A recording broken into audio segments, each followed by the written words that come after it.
Hi, everyone. Welcome to this conversation where we're going to talk about the interview I had with Jill Collins and with the community. And for that, I have invited Ruth. Hi, Ruth. Good morning. Hi, Sebastien. So Ruth is part of the community, Financial Independence Belgium, and she also took my course on index investing. And she's been very active in the community, so I invited her to have a conversation on this interview with Jill Collins. There's so much that we covered in this interview, but sometimes it's worth spending some time just unpacking, trying to better understand certain things, reflect on certain others, compare with different ideas, say what we like, what we didn't like. So that's the goal of this video, of this podcast, whichever you watch or listen to, is to basically discuss that and go a bit further in certain topics and so clarify certain aspects and all that. And so I've invited Ruth to have a conversation. So Ruth, how are you today? Great. It's a beautiful sunny day out. So yeah, let's get started. I'm excited to talk about this, actually. J.L. Collins turns out to be my newly discovered hero the past year since I've discovered the community. So yeah, pretty cool. Pretty cool he's guy. A big hero for a lot of people in the community, right? Because he's made this whole investing thing look so accessible. Simple. Yeah. Well, all of us know we need to take responsibility with our money, but the how is a bit tricky, and banks have a tendency of giving you their inspiration, but J.L. Collins gives one where he doesn't benefit from it unless you buy his book. But and even then, I don't know how much he benefits from it. But yeah, he's definitely helped a lot of people, right? He sold more than 200,000 books as of the time of recording, which was a while ago. Yeah. So it's probably a lot more now. And his book has helped so many people. I actually have it here. I'll go get it. Yeah. Yeah, I don't have it with me today, but I have it. I've read it already. And I've been sharing it with family and friends, but for anyone who's watching the video recording, here's the book. Highly recommended. The Simple Path to Wealth. Something very I'm reading fluent read. Yeah, to my son, who's just 2 years old. No. Poor kid. No, I'm saying that because I once so when I got the book, I actually took a picture with my son playing with the book, and it looked like he was reading it. And when my son was just six months old, I think. Okay. Yeah. It's a funny picture I sent to Jail. And anyway, so let's back to the topic. So Ruth, what did you think of the interview? Like, what did you find interesting? Well, what do I find interesting? Honestly, J.L. Collins has always got interesting content, right? I mean, I've heard him on a few other podcasts as well, so it's pretty cool you were able to interview him. I think the biggest concept besides how to invest your money is the concept that I'm a fan of, and I need to figure out how to apply to my life, is the concept of FU money. We all know that we need some emergency money for if the fridge breaks. We all know that you need a bit of a buffer in case you become unemployed or whatever happens in life. But the FU money concept as an interface to FI, I think, is a really awesome concept. The way what he was saying, it was $5,000 for him in way back when. I've been trying to think of what would my FU money be. When can you make choices in life that you think, okay, well, I'm safe for a while. It's a hard, are you talking 1, 2, 3 years money? Where is it invested in? You can't have that much money cash. I mean, that doesn't make any sense either. But what if you have a moment in life, a life crisis, and you want to use your FU money, and then all of a sudden the COVID hits again and everything goes down 30%? So for me, the FU money is an awesome concept, and one I need to explore more on how to translate to my life, I think. So that's something you've discovered in this interview, or from J.L. Collins generally? From him for certain. I think when I read the book, I don't think the penny dropped as much. I think the way in the interview, how he really explained his experience of he wanted to take time off and was willing to just quit because he could. I think that is something that very few of us recognize. We have that choice. We tend to not see it as a choice. And it was baffling how he said, well, everything is negotiable once you have enough of a financial buffer to be able to make decisions. I thought that was very, yeah. In fact, one of the books I've now most recently bought that I want to read is on negotiating skills, because that's something I also need to improve on. And it was funny that he was mentioning that the FU money is part of how you can be confident in negotiating, whereas we're not used to negotiating, right? No. Yeah. And I love that you highlighted the FU part, because it is indeed, it's basically one of the first levels that someone on the financial independence path will reach. But it's also probably the biggest, like aside from being completely FI, it's the biggest life-changing part. Like it's a moment in life where all of a sudden you are already independent in a very big sense compared to when you really are living paycheck to paycheck. Because like it's okay if something bad happens. It's okay if you take a decision that makes you stop earning money, and it gives you options, right? And Yeah. as you said, most people don't recognize it because it's not in our mentality, right? We Mm. just in the habit of just having to go to work, and actually very being most people are still very very scared of being fired if something wrong happens, and so they Mm. basically act as work at work, in a way that prevents them from being fired, whereas Yeah. really with a few money we shouldn't have that fear anymore. It's just we don't realize it. And yeah, such an important, like like yeah, stone or milestone, right? A milestone Yeah. on the journey. It's massive, but it's how do you calculate it for yourself? What does Mhm. it mean? Does it mean, if it's 2 years, let's just say as a number, but is it 2 years of your necessity costs, or also 2 years including your vacations and your other stuff? Or where's Yeah. the, it's, Yeah, it's interesting. So Jill Collins, in his interview, he talked about saving $5,000, and his annual cost of living was about $5,000 at that time. So yeah. I think 1980s, right? Or 1970s, but a long time ago. Mm. So for him, it was about a year of expenses. And he was saying he wanted to travel and then have some more so that he has time to basically find another job if he needs to. And that's what FU money was for him. I guess it very much depends on, like, yeah, your personal situation. Like, how long do Mm. you think it would take you to get back into a position where you're making an income? Mm. And is there something you want to do between now and then? It might be costing you some money, right? So some people might say, well, I just want to travel and take some time off like he did. But some people say, well, they use FU money is just to be more themselves at work, and maybe they don't need a full year, right? Maybe it's just 6 months because they know that they've been asked to join other companies, and they know they have opportunities, so they just Yeah. use a shorter amount, like a small amount, to be more of themselves, to be bolder, right? I think Jill Collins towards the end of the interview was saying something about the world would benefit from, like, no, bold people tend to create impact in the world, and yeah, financial independence gives basically the power to people to be bolder. And I think FE money does that too, right? People can be more themselves. They can just stand up to the values um and speak up, right, and act Mhm. in ways that are aligned to their values, whereas sometimes we don't always do that when at work, right? No, we don't. But I don't think it's just at work. I think it's how we live in society in Yeah. general. We live more for the expectation of others sometimes than our own dreams in general, right? I'm really, if you have a family and kids, those are your priorities, and you don't think so much of your own dreams necessarily always in the same, depends how you prioritize things. So yeah, no, this FU money concept goes further than just having enough money to tell your boss, well, F you, because I don't agree and that's how I want to spend my days. It's got to do with recognizing you have choices. And that is sometimes something we forget. Mhm. Um, Yeah. yeah. And Yeah, yeah, that's, it gives power to make decisions about our life in a very yeah, different way than if we're not aware we have the power, right? yeah, um, exactly. And I think he highlights that, hey, you have that power.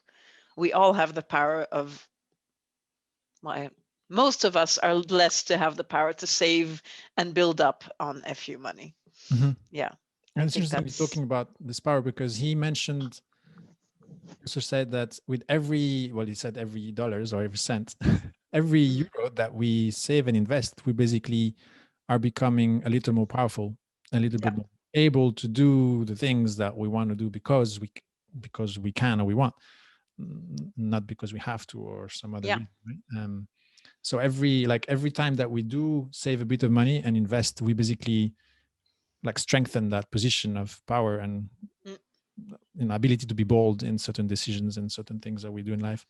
And so I think what's something, the financial independence movement in general looks at this very big goal of reaching FI, right? Yeah. And that is usually a massive number and it's kind of scary. And it's like, It's I'm insane. never going to get there. You do the math using calculator and Well, you're like, that's oh what my I'm God. thinking. It's gonna take 2 or 3 lives. Yeah. And it's so for a lot of people, Yeah. it's a very far away goal, especially when you get started. You're not used to saving very much money and maybe you don't know how much you'll be able to optimize things. But realizing that FU money is actually much closer and realizing that every time that we save and invest, we are building this ability to be ourselves more. It's funny because Christy and Bryce from Millennium Revolution, they talk about this as the suit of armor, right? You Yeah. basically are gradually building yourself your armor, your protection that allows you to be bolder. And it's just every time you save and invest, you're basically adding a piece to the armor. Yeah. And Jill Collin talks about, just how you're building up power gradually. And I think it's important. Like for most people in the FI community, it's really important. Every day that passes and you're able to save and invest, you're becoming more powerful and you have more power to make changes, right? And that's Yeah. super important. Yeah. No, so that's yeah. But so Yeah. it's true that he didn't spend much time. Well, we didn't spend much time talking about how do you know when you have FU money. Yeah, and what criteria can you use to consider what you need for FU money? Like you said, for some people, 6 months savings would be enough. For some people, I'm a very risk averse person on that kind of level. The idea of not having enough money to, I don't know, have food or pay rent or whatever is oh, I have goosebumps thinking about it, Yeah. So I'm also the kind of person who, when I go on vacation, has much more access to money than I intend on spending, just in case something happens. So I think every individual's risk averseness will change how much money is that. Yeah. So yeah, And the scenarios it's that an idea for a next meetup one day to have a for community sure. discussion on what is FU money and how do you calculate it for yourself. Yeah. And then you were asking also where you keep it, right? Yeah, but that's a big deal, right? I mean, you can't keep it on a savings account. I mean, if you're talking about 6 months, maybe, but if you're talking about a year or two's money, that's a little bit of a waste of opportunity, yeah. Yeah, I guess it So, depends. Yeah, it depends on the options, no? But mm, it's funny because when we were talking about FU money, I was thinking, did I ever use FU money on my journey? mm, And there were times where I was about to quit my job. And so I think I had the confidence to go because I had a lot of money saved up and mhm, basically working for me in the stock market. I didn't really necessarily need to have it in cash, mm, right? I think FU money isn't something you have. From now I'm thinking about this, I didn't really need to have it in a separate account or in cash or okay. anything like that. Like my portfolio I was building and I kept adding to it and it was growing and it was going fine. Um, and I knew I had enough saved up for many years. Like I was Mhm, already past just 1 or 2 years of saved up. I had already mhm, invested quite a bit, and it didn't matter where it was. But what it did give me is the power to tell my boss, "Look, I don't even need this job.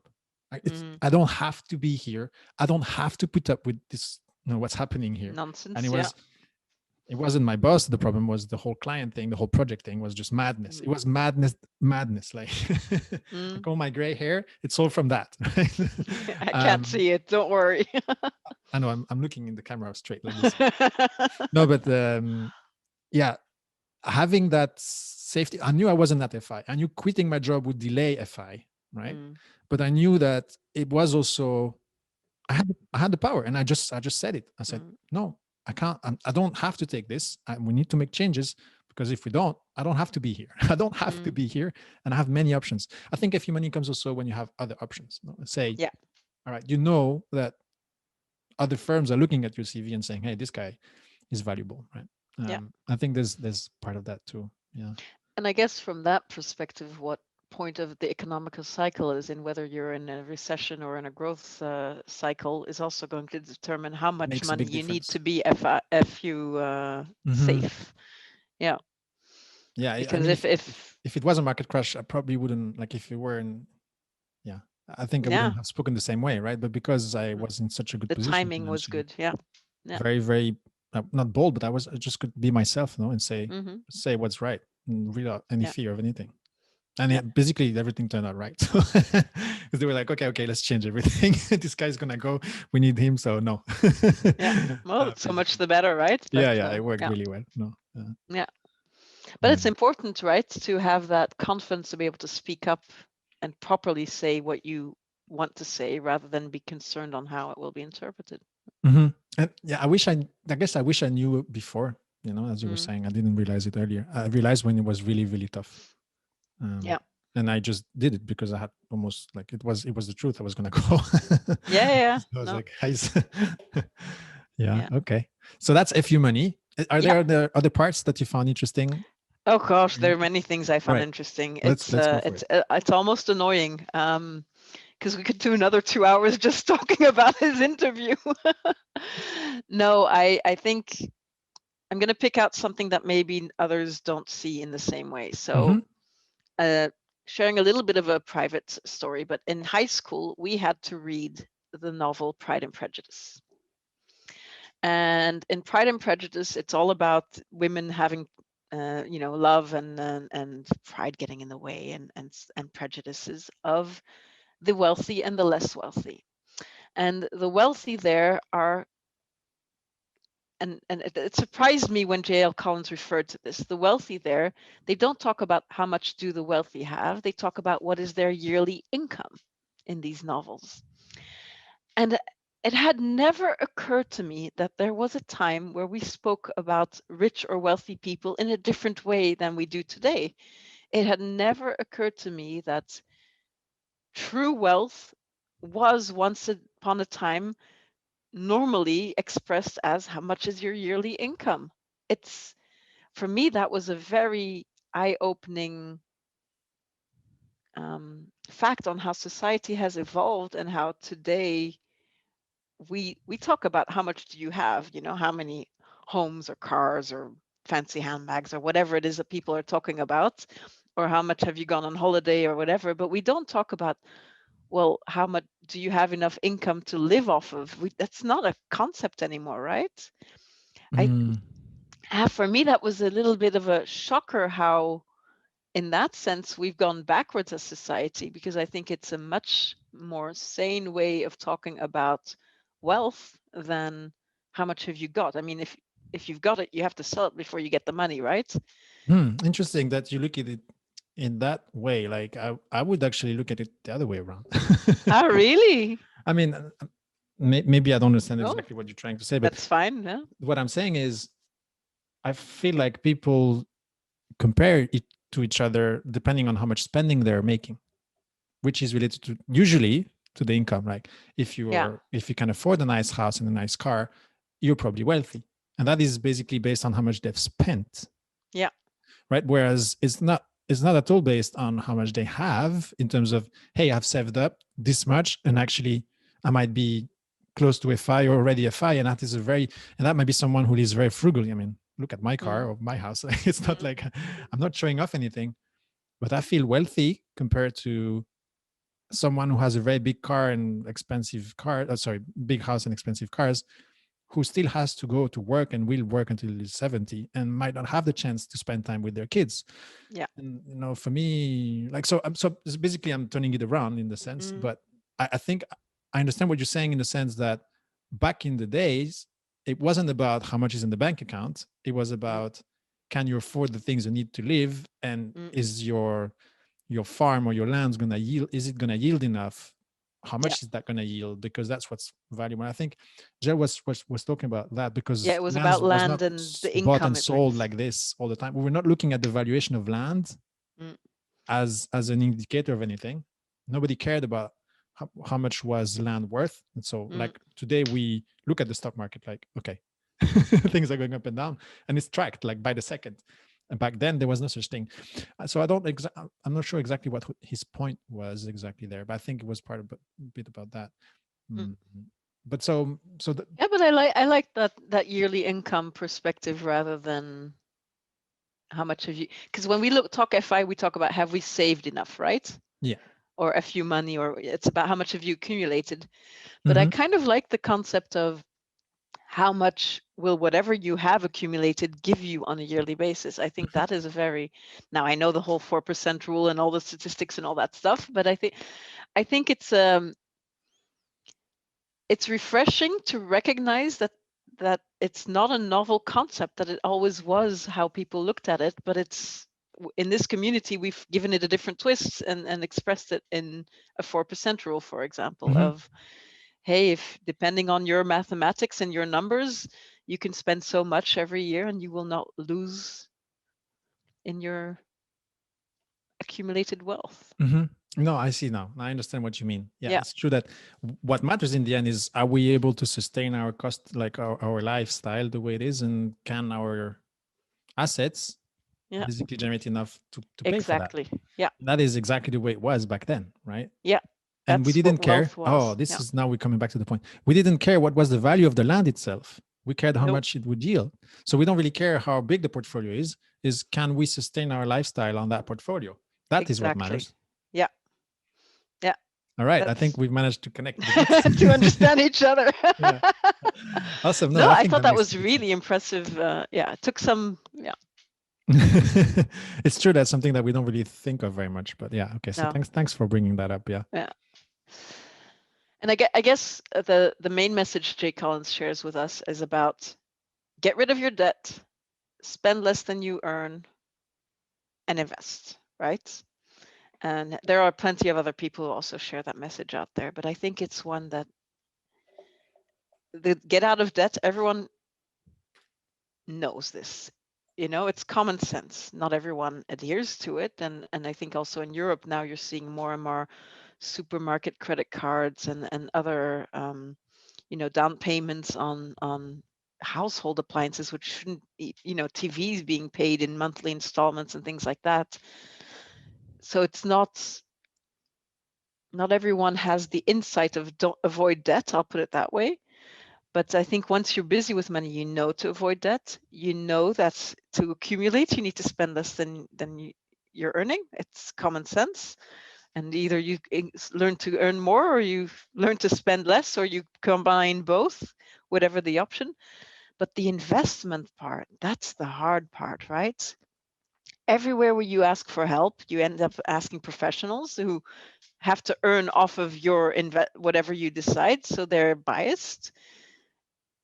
At the moment, it's still a bit of a taboo subject. I mean, whenever I talk about it with friends that are not in this community, it's always, I don't know, I have no idea. I don't know what to do either.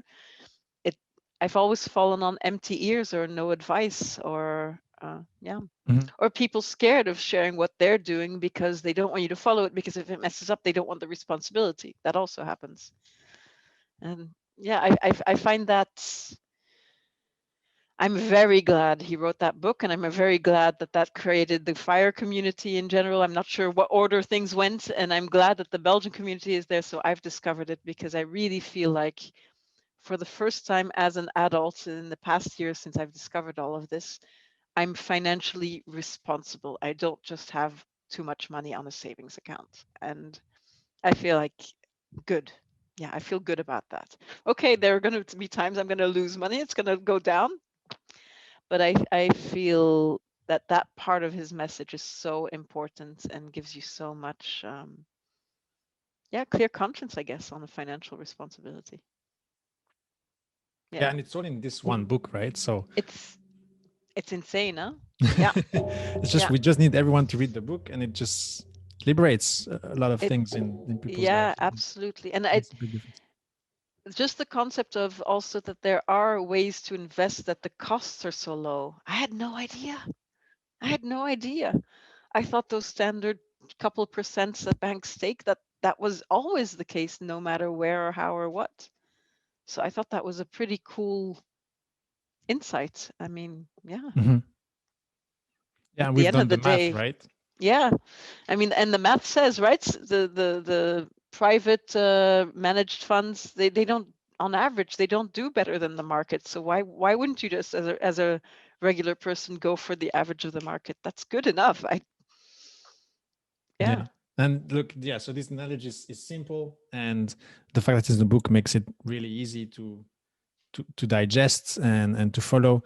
And that's also why we have financial independence. That's why we have the investment course that I developed. And you Yeah. know, like that makes a massive difference. And yeah, I mean, his message is, you know, in terms of like the history of him and the financial independence community, it's he started writing. He didn't know about the community, but he started writing, and then the community found his blog, but the community existed. Okay, so the community existed first. Okay. Yeah, and they found his blog, and he didn't really talk about financial independence.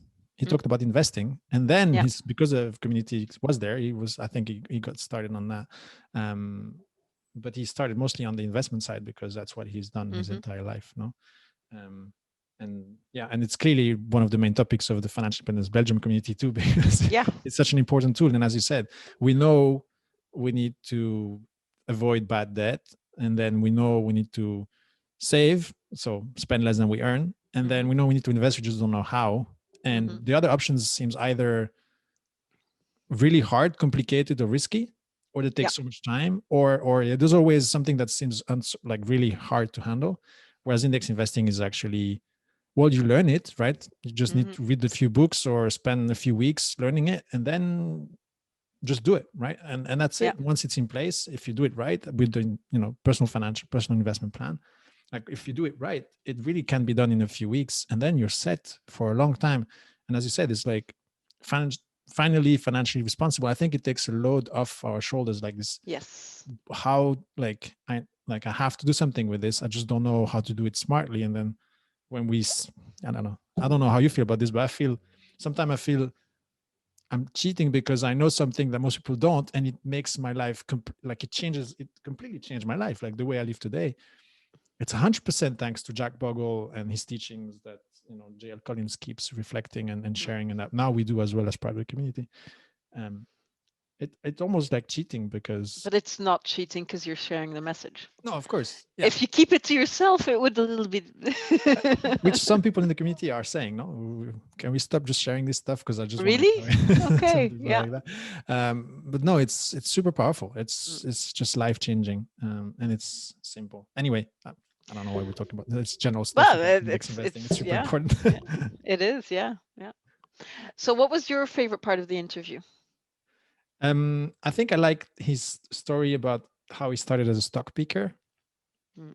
Right, he used to trade stocks and buy stocks and A hold lot them of work. mostly, but picking companies, and how it took him a long time to actually switch to index investing because he was so convinced that his way was right. Which I understand, right? When something is working and logically it seems to make sense, if you just avoid the worst stocks, yes, you can do better than the markets. If you just are able to pick a few stocks that are going to do better than the stock market, you should be able to beat the stock on average. Well, that's what he thought, and he's tried for 10 years, and it just didn't work, no. And then the data shows it doesn't. And so I think that part, partly is like the humility of saying, it took me a long time to figure this out, but I have. So it's also like it's double humility in the sense that it took him, like he admits it took him a long time to figure out the right path. But then he actually did change his mind and realize that there was something far more powerful available. And despite resisting, he actually made the change, and then he shares that. And I think that's I can't say that because I started straight with index investing. I made mistakes, but not like that. So I found that Yeah, interesting. and I think, I don't know if it was in his book or if it was in the interview, but didn't he at some point say that he knew about index funds already, and yet he continued to play the market himself and put all the time in it? That for a while he was aware of the answer or the light or whatever you want to call it, and yet he was stubbornly continuing in the other path first. And Yeah. I thought that was quite surprising, for the person who's now spreading this news and telling his daughter and the rest of the planet, hey, just use index funding and index funds. I think that was quite surprising that he knew about it well before he applied it. But I think it tells you something about the human psychology, right? And why so many other people are probably in his position the way he was back then. No, they know there's this thing, but what they've learned first is just so much inside. Like they've invested so much in that way that it's really hard to change. And it also speaks about your personal ability to do something. And I think as an investor, like we have the confidence we have because we figured out something. And those who have figured out something by picking stocks, like they have the confidence they have in that, right? And so there's something about resistance to change, but also accepting that maybe we were wrong, accepting that maybe everything that I've been trying and learning about so far is useless. Like this is really hard, I think.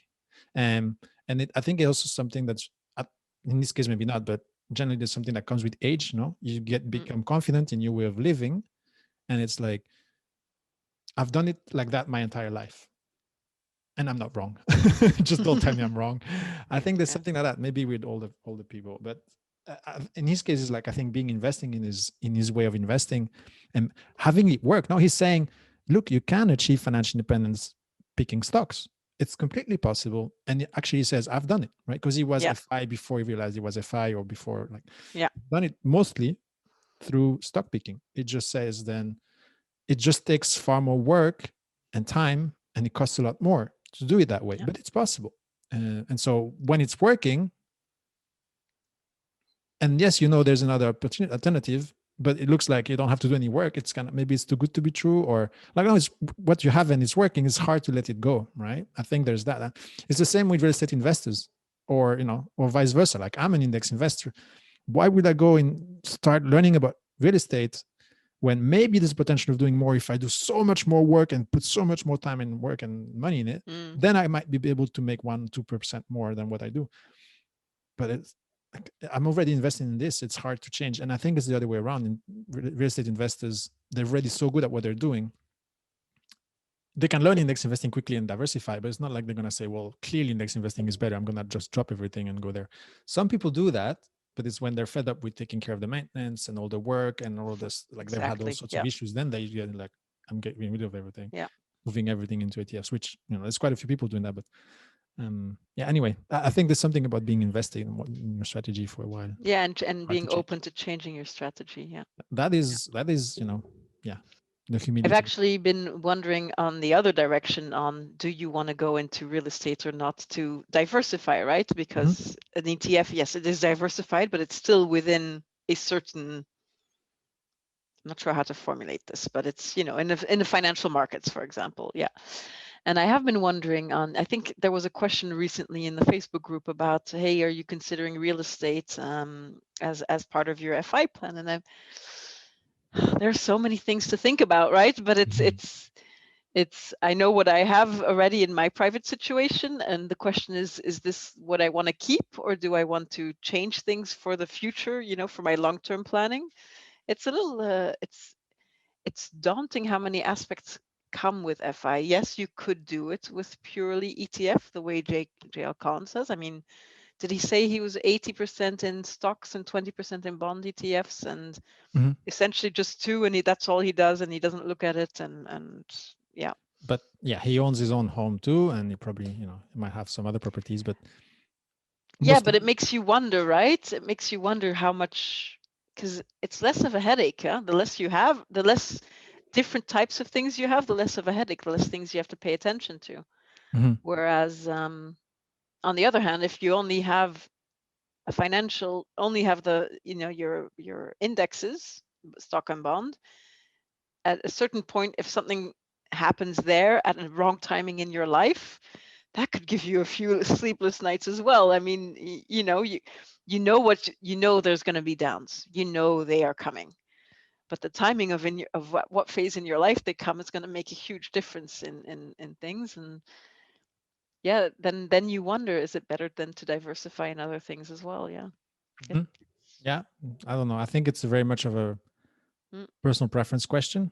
Like like personally, I'm I'm not concerned about that. Probably because I know that the diversification within the stock market is so wide and large, and it includes real estate, that adding real estate wouldn't add much diversification, and it would actually concentrate a lot of money in a single place. Whereas the stock market just puts it everywhere for me, including in real estate. Right now, yes, there is. I think there's another aspect to this: is owning a place and being able to basically rent it out is a very different kind of asset ownership, like strategy. The feeling of it, the way you actually own it, is very different, Mm-hmm. right? So owning an index fund through ETFs is one thing, right? It's a specific path. Yeah. But owning an actual place, a property, and having all of the documents approve it, and then having someone that's in there making you payment directly on a bank account, that's a very different way of generating value and wealth. And I think there is, I think there's an argument for diversification from that perspective, but I wouldn't say it's not directly as a asset class diversification, because you have real estate in the stock market. Yeah. You can include, if you want, real estate investment trusts as index funds in there, so that these are other options. But yeah, I understand that some people want to diversify that way, for sure. I think there's also a difference. I mean, not to get too personal, but your and my phases are very different, right? Yes, You are FI. I mean, at least that's what you told me. whereas I joined your course because I knew I need to do better with my savings and leave them on a savings account, right? So it's a very different life phase. And then I'm thinking of, what I have is much smaller in proportion, I'm going to say. And then you want to, yeah, it's a difficult question on I have my financial plan, but I've also, you have to be open-minded to, is there more in the world that you haven't discovered yet? And then you do wonder. And real estate, yes, there's a difference between owning the home you live in and paying a mortgage instead of rent. And then there is the next phase where you buy something and pay it, and to rent out. I mean, that can be a hassle, right? I mean, it's already a hassle when the home you live in needs a light bulb change. I mean, that's sometimes annoying enough. So no, but it's true, right? Yeah. Let alone when there are serious things like the heating system not working properly or whatever. So yeah, I think it comes back to maybe also balancing out how much time are you willing to spend in it. Yeah, I see real estate investment as a business. So if you have the mindset of an entrepreneur who's looking for the good deals and is willing to put in the work and all this, that can be profitable. But if I mean, I am not like that. I mean, yes, I am an entrepreneur, but not for real estate. I don't like. I'd rather be an entrepreneur in a different space. For example, financial education or something else. But some people are, very much hands-on, and they love the real estate space. But I would say it's a business, and I think it suits certain category of people who have the drive to do this sort of work. The problem is it seems to be shown as the answer to everything for most people who want to invest, and I think that's a bit dangerous, because there's so many ways it could go wrong, and it requires so much work, and actually there's a bit of luck involved too, but there's a lot of research up front, so that most people underestimate, I think. So certainly buying your own home, I don't think that can compare to index investing. But real estate can be a way to make money if you put the work in, if you have the right network to get the deals, right? Because it's all about how much are you paying for that property, and then what's the cash flow that comes afterwards. Like, these are the kind of so it's really about the mindset of an entrepreneur that needs to be applied to this thing, not just the casual buyer. I think like that doesn't compare to stock market investing the way we do it. Yeah, so that's sort of my view. But I'm still planning on owning a house. Like, we'll buy one at some point, for sure. But it's different. It's not an investment. It's more, we've been renting and we kind of want to change, so at some point we'll buy, because we want to own. And why do you want to own? Well, we have kids, we want garden, we want, my wife want to be a bit more free to do what she wants with the place she lives in. That's more about having roots somewhere. It's also, yeah, the like the financial situation we are in now is different, right? We passed FI, so there's also a bit more flexibility as well there. So Yeah, but what you're saying is once you're fat FI, I think I heard somewhere, like apparently there's FI where you're just able to not work anymore, and then there's where you're well above that. It's interesting that then you say now you guys feel like, okay, we can financially afford it, so we're looking into at some point. It's not exactly that.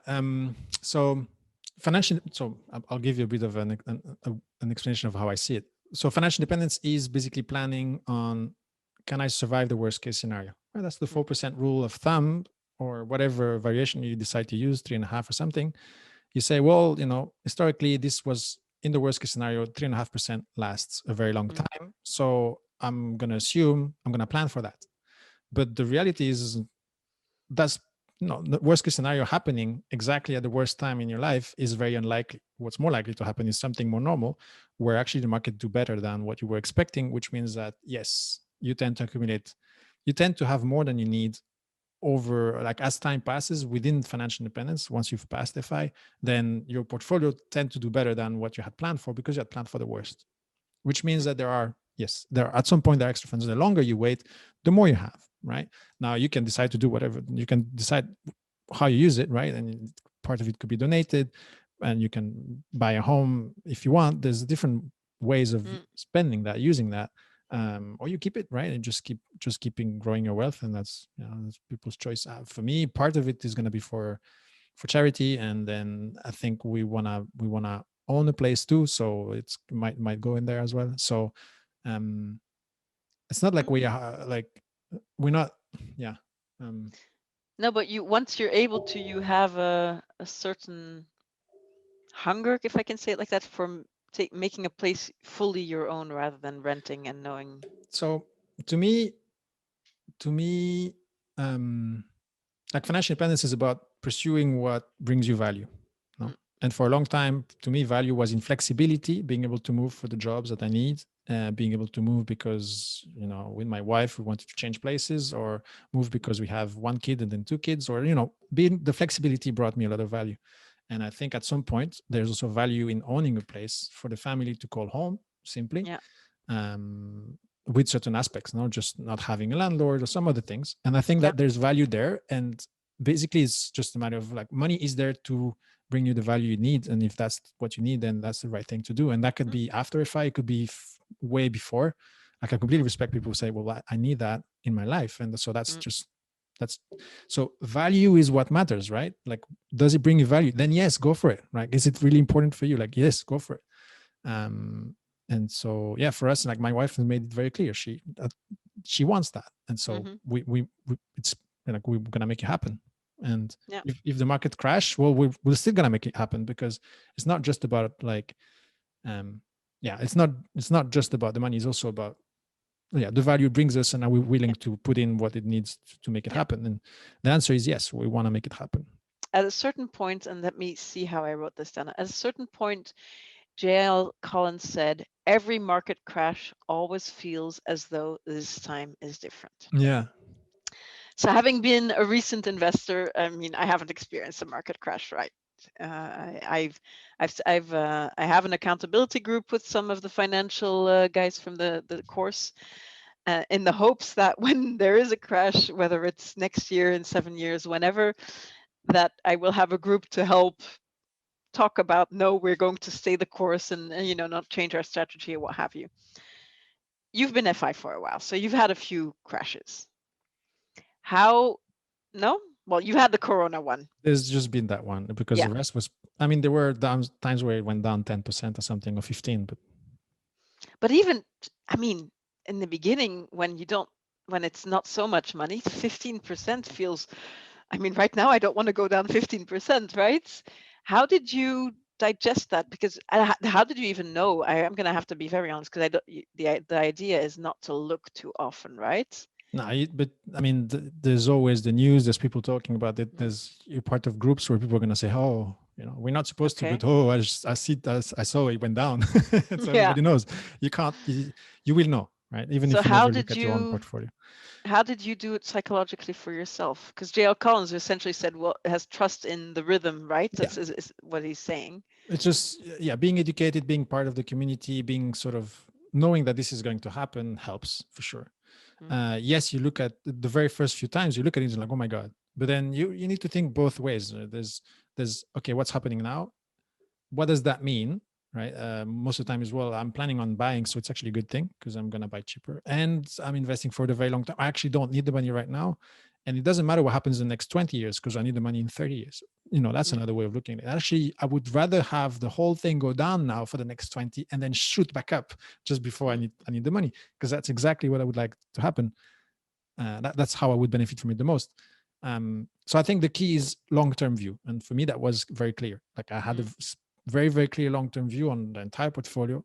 I had no plans whatsoever to withdraw money before super late, or just a little bit just to survive once I'm a FI. So mm, I think that's the way we've looked at it, and I think also having bonds has completely changed the game for me. Like Jill Collins says, 100% stocks you can do while you're young.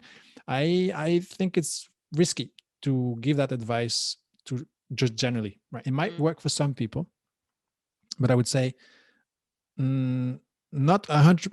Not everyone is able to be 100% in stocks 100% of the time. Yes, you can for most of the time, but in hard times, it's extremely hard, and most people mm, just can't. Like on average, majority really really struggle with that. But having bonds give you the opportunity to rebalance, which actually makes the stock market an opportunity, because that's exactly why you have bonds. You mm, get to sell them at a time where they have good value, and you buy stocks when they're cheap, which is exactly what you want to do. Whereas index investing, so one of the questions was from the audience was, should you double down when there's a market crash? mm. And Jill Collins says, yes, but not if you were sitting on with money on the side Yeah, waiting for a crash, because that's a bad idea. What you want to yeah. do is simply rebalance, right? And benefit from the stock market crash is that. So for me, having bonds made these market crashes. Yes, it was like, how far is it gonna go down? Right? That's the question. And how long is it gonna be for? But it's like I want to buy with my bonds. I'm like super happy about that. So that Yeah. was COVID-19 crash. That was me and my wife. We're like, all right, let's it's crash is good, but we don't know how far it goes. It's scary because there's always this mindset thing like, should we rebalance now or a bit later? Mm, And that's not a good question to ask. It should be set in stone when you do that, right? yeah. And we had set some triggers, and so we just need to follow the path. But it plays with your mind all the time. But at no point we considered selling any stocks ever. Like we've never had that idea. Why we have bonds? Like our Hmm. portfolio barely, well, like it went down, but not so much. And we were fairly safe because we have a safe asset allocation. Mm, Um, I think so. These are two keys: long term, whatever happens short term. Actually, the lower it is, the better. okay. It's hard, but if you have to look at it long term, it's just keep reminding yourself, because obviously our brain just wants to look at the short term stuff. Mm, And then opportunity. You have bonds. Like, please give me a market crash. Like that's okay. Yeah. like even now I'm a FI. I solely depend on my portfolio. A market crash would still be helping me because it will recover. I mean, if it's purely a financial, like a crash in the sense of things lose value, Mm, but the actual, like it's evaluated lower, but the actual value of the economy is still whatever it is, then great. I'm just getting the same stuff for cheaper, right? mm, And I get to move my bonds into stocks at the time where it makes sense, staying on my asset allocation, right? I just rebalance to my right asset allocation. It's a deal. But yeah, it is hard. And when I was asking Jill Collins, so how do beginner investors handle stock market crashes? I was hoping he would tell us a bit more. I was like, yeah. he's just like, you just have to toughen up, toughen up, big Yeah, that boy. that was essentially It's it. And just I gonna was like, happen. Deal with it. Like, yeah. and if you can't deal with it, get out of here. I was like, no, I'm sure there's other ways, but like anyway, Yeah. to me, community is a very big part of this. Like Mm, just you being in this um, accountability group and being part of the financial planners community is going to help you, because we'll talk when this happens. People will ask the question, and you'll get all of the pros and cons of panic selling. And obviously, in this community, we'll say panic selling by idea, and long term we know yeah. we'll win. It's based on data. We know the science. We know the statistics. So community plays a massive role. And to me, bonds, like if you're scared that there will be a market crash, like today or in a year or in 10 years with the current portfolio, if you're scared, then it's not the right portfolio asset allocation. Then It you're just not. means you just were overexposed, or you don't have the right mindset. So it's either change your asset allocation or change your mindset. No, asset allocation, the bonds, mindset, long term. Like these are the two keys. And if your mindset is very much short term, then you need far more bonds probably, because you look at it just differently. Yeah. too closely. But if your mindset is purely long term and you can afford it for all sorts of reasons of personal situation, then maybe asset allocation can be a bit more aggressive. And most people have both a short term mindset and a very aggressive asset allocation. And that is, I'm a bit scared for the FI community sometimes. I would say even on Reddit, a lot of people talk about being 100%. And but it's most people who don't have the experience of agile Collins, right? Yeah, so that I'm yeah. No, I two pieces, I would say. Yeah, the reason I ask is because, of course, I'm starting in an easy time, right? I mean, the last year we had the COVID crash. Then I followed your course and I've invested my savings in a phased way as well, so that I can get used to the risk of it. But now it's only going up. I mean, it's doing this, of course, right? But it still is in general an upwards trend. It's like, how much will I get used to this? Because every time I go back in to buy more, you can't not look, right? There's no way. I mean, because you're investing once a month or something, and then so you see what's happened. Yes, Obviously, and then you will check. Of course, you can't not check. Yeah, and so I find that very difficult to imagine how I'm going to handle it when it happens, because it will happen. We know this, and I know the rationale, and I do believe I have the right mindset, and that's why I have chosen for this type of investment in my spread. And yet I wonder, when it really is going to be there, how will I react? Yeah. I mean, you have to live through it. And look, for me, the biggest one was last year with COVID. And then but there will be bigger ones. So we'll have to just brace ourselves. I think it's asset allocation, mindset, and then community. I think these are the three keys. These are really the three keys. And I think you have the mindset despite checking every time, but it's normal that you check, but you're there for the long term. If really you don't need it long term, then you'll be fine. You have the right asset allocation because you've done a lot of work on that, looking at your risk tolerance and all of this. And you have the community. And so for me, you have all the tools to make it work. There's an extra level. The extra level is to invest through an advisor or a platform like a robo-advisor that is going to be basically telling you, no, Ruth, you cannot change asset allocation right now. No, you're not panic selling. They'll tell you what they think. You might still give them the order to actually do so, but there's an extra level, an extra layer of buffer, an extra buffer. And I think there's value in that for people who are really stressed about stock market investing and need someone to tell them to stay the course. But hopefully for DIY index investors, we have the other three things, right? Yeah. Now, this is a very important part. And he keeps when I asked him, what's the single most important thing we want people to remember from this, is stock market crashes are normal. They're going to happen. Get used to it, be prepared for it, right? It's like tornadoes or typhoons or what cyclones. I don't know. There's too many words for the same thing. But he was talking about that, right? If you go live in a place where there are natural disasters, natural disasters, we know they're going to happen. We prepare for them, right? And then when they happen, we're like, oh yeah, it was planned, and it's good because I prepared, so we're okay.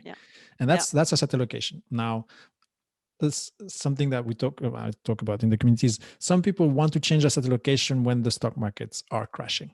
It's like saying, oh, I'm going to start preparing for a hurricane in the middle of the hurricane. No, you don't do that. You don't. That's it. It's too late. You have to do it before. So preparing for the hurricane before the hurricane happens, which is basically having a asset allocation that you're comfortable with during a market crash. Even if there's no market crash right now, you have to be in that position already, because it's going to happen before you can react. And then when you react, it's there.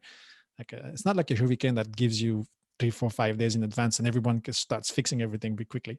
No, it just happens, right? There's no warnings of this stuff because we can't predict it.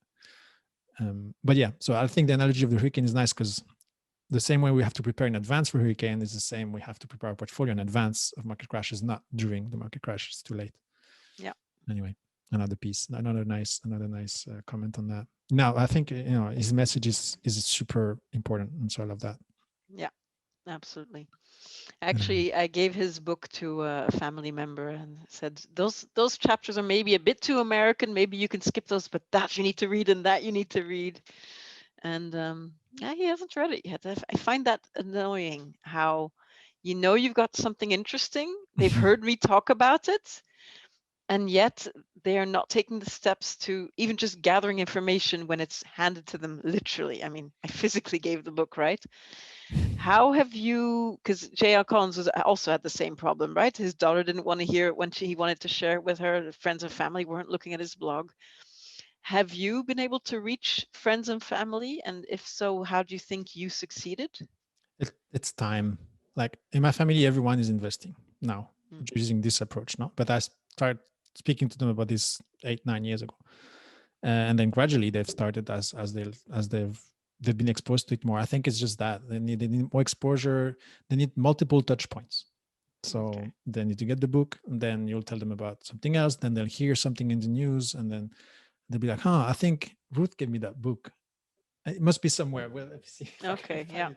And then they read the intro, and they're like, "Huh, it's about this." I was like, I thought it was this crazy day trading stuff that she was trying to teach me about. Yeah, no. And then they'll be like, "Oh, wait," and then that's it. No, but they need that multiple touch points, and it could be from you, but it could also be from like other people. Like one thing that I have realized is sometimes the people closest to you are the ones that are the most resistant to anything you have to bring them, especially, for example, parents or even spouses, because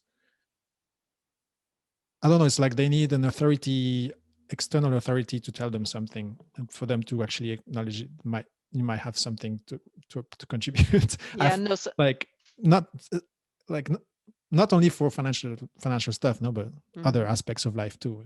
Yeah. Another way is just to, print an article, leave it. I don't know if it's people you live with, then you just leave it on the on the table, and it's just an article, and you highlight just the title, and then oh, it's actually a newspaper article. Like that's not Sebastien telling me it's in the newspaper. No, but it's like you've covered a lot of the things I wanted to highlight as well. So at some point he says money. At some point he refers to someone saying that money is like oxygen, and I think it was the white coat investor. Did you catch that?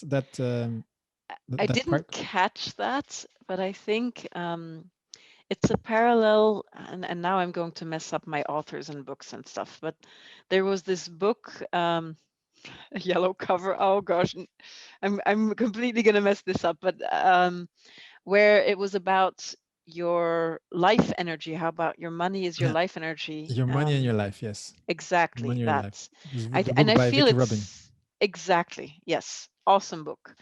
And I really like the concept of translating your money into, okay, if I want to buy this fancy bottle of wine for 30 euros, how many hours of work have I put in it, and is that worth it for me? And I think for me that's how I interpreted the oxygen comment as well, as in it's an exchange of how much did you invest to earn that money, and therefore how easy are you willing to spend that again? Is that how you saw the oxygen, or am I completely interpreting it differently? No, I like the perspective, and he actually explained what he meant. Okay, then I missed that. Yeah. No worries. He was saying money is like oxygen. I'm gonna read exactly what I took note of. If you have enough of it, you never have to think about it. So it's not important because you have enough, right? But the moment you don't have enough of it, then there is immediately, instantly nothing more important than oxygen. No, and money is like that as well. So oxygen is fine. Like it's not important because we don't have to think about it because we can breathe it and there's plenty. But if we don't have oxygen, then it's the most important thing in the world. And he's saying money is like that too. Like if you have money, then not everything is about money. And it's true. Like, you and me, I was talking about what I value most. And if it brings me value, then I'll make it happen. It doesn't matter what this and that. Like, because I'm in the position where I can say, well, money is important, but I'm sort of, it's sorted, right? And so it's like, it's not all about money anymore. But for us, basically, it was referring to basically people saying in the community, why do we keep talking about money? It's not about money. Money is not the most important thing in the world. But for some, basically, I was saying, actually, for the vast majority of people, it is. because money is life. Money is what allows them to actually eat and then be there longer, right? Yeah, And it's so it is the most important thing because it allows you to get everything you need, mm, in a sense. So almost like oxygen. And he was referring to, yeah, the poorest people who don't have much, and I think that's super super, yeah, it's no, that super is important to keep in mind, right? absolutely mm. No, it's logic, right? It's Yeah, plain logic. Without money, we don't live in a world anymore where you can live without money. You you would starve pretty quickly, I think. yeah. Um, I don't think he was saying that. He was saying more that, yeah, but it's I think your insight into his comment is also because you're at a different phase where you can recognize that, whereas I'm still in a phase where I'm sort of in that struggle is not the right word, right? But that routine of my life routine is about earning enough money to be able to put aside, right? It yes. But now because you have this goal that requires far more oxygen than just breathing. no, exactly. But by that, in that sense, my breathing, just like you breathe without recognizing it, the money part is in there without recognizing it. It's once you're at the top of a mountain where there's awesome amount of air and you can just sit there and enjoy it, that's when you recognize the luxury of having all that opportunity in air or whatever. I think when you're still building up to that place, it's part of life of survival, Mhm. just as breathing and earning money is. Yeah. I don't know, huh? But I mean, it's a spectrum, right? And mm, so there's people for whom every euro that they get paid or don't get paid the next month is a massive difference, and there's people mm, for whom, yeah, it helps. Like in your case, it's not exactly as dramatic, but it's important, right? Because you're but building something and you're building something important for your own life. there Um, have been phases, right, in yeah. life where you do look at every last euro in the month. I Yes, mean, of course. and to be honest, I'm back in that phase, but more because I keep judging myself. Am I saving enough? Am I saving enough? So it's a different way, but it still is. At the end of the month, I want to make sure that the money I have earned, that I spend it in a way that is in line with what I think is important. And so Yeah. I It's am the back. I have backwardly gone to every euro cent at the end of the month is important. Yeah. But I think it's super important because you're optimizing, Yeah. right? And you asking, does this bring me value that I wanted, and was it well spent? And it's Spent. super Exactly. important. Yeah. And I mean, this keeps going later. Yeah. You just have slightly different perspective on certain things, but this optimization is what allows everything else, right? Yeah.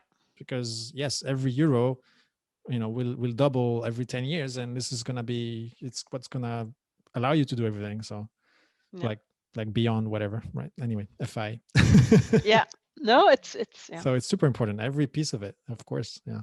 Yeah, I didn't know if we were going to fit it in, but I liked the when he said, "Do not have a lifestyle inflation." Hmm. I think that's something a lot of people. Yeah, so J.L. Collins literally said it's important not to have a lifestyle inflation. That whenever you get a raise, you just save more as well, and you don't adjust and spend more.